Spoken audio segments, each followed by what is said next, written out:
Be ready. 5 seconds.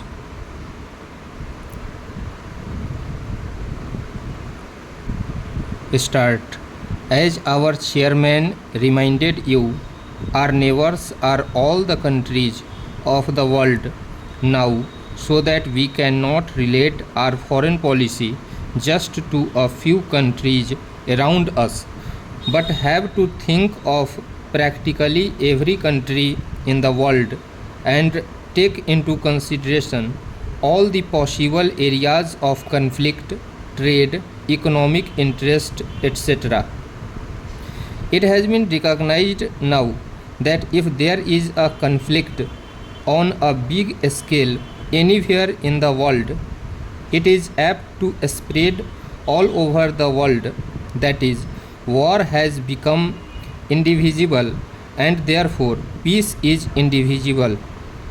Therefore, our foreign policy cannot limit itself to the nearby countries. Nevertheless, the nearby countries always have a special interest in one another, and India must inevitably think in terms of her relations with the countries bordering her by land and sea. What are these countries? If you start from the last, Pakistan, I would also include Afghanistan, although it does not touch India's border, Tibet and China, Nepal, Burma, Indonesia, and Ceylon.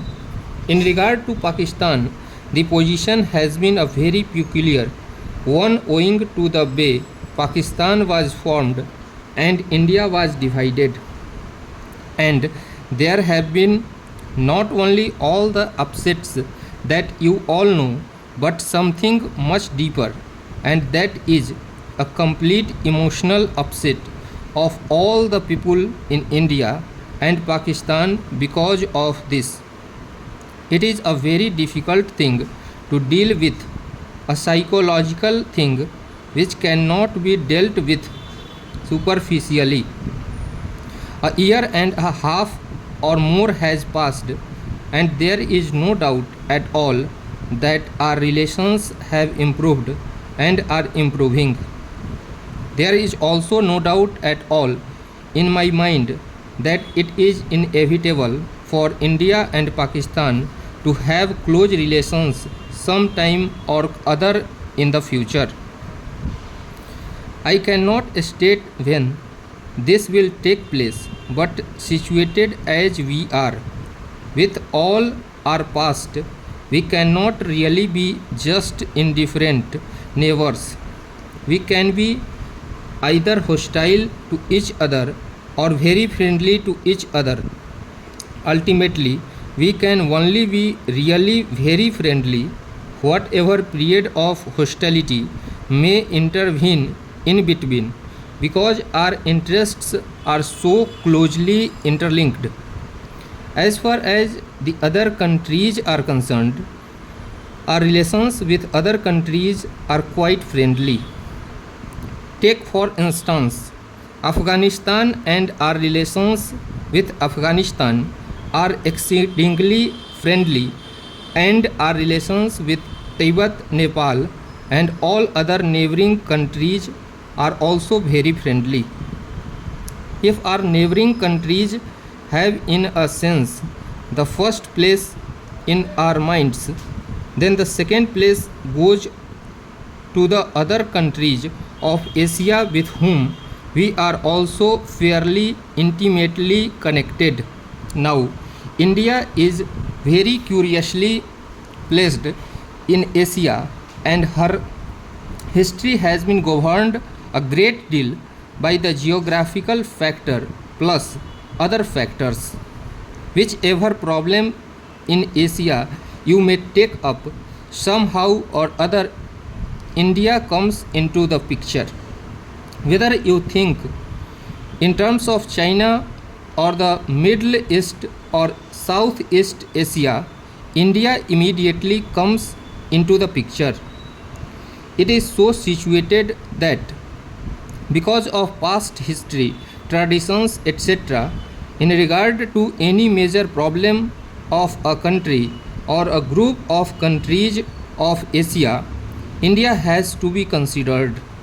Whether it is a problem of defense or trade or industry or economic policy, India cannot be ignored. She cannot be ignored because, as I said, her geographical position is a compelling reason. She cannot be ignored also because of her actual or potential power and resources. Therefore, whatever our own views may be, by virtue of her practical position and other reason, India is bound to play an important part in Asia, whether it is Western Asia or the Far East or Southeast Asia. It so happens, of course, that even culturally speaking, our bonds are very great with all these parts of Asia, whether it is Western Asia, of the Far East or Southeast Asia, and these bonds are very old and very persistent. A very curious thing happened when roughly speaking British power came to India and British dominion was established here. This was the reason why we were cut off from our neighboring countries of Asia.